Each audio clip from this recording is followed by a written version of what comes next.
ఏనాడు నీ పరిపాలన మాకు వరం, నీ వల్లే ఈ రాష్ట్రపు సంక్షేమం సత్యం నిత్యం సఫలం.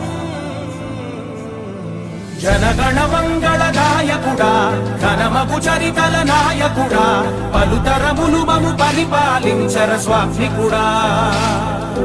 నవయుగ మేధో సైనికుడా, సమయము తెలియని సేవకుడా, యువ నవ్యాంధ్రకు ప్రగతిని చూపర సాధకుడా, వైతాళికుడా.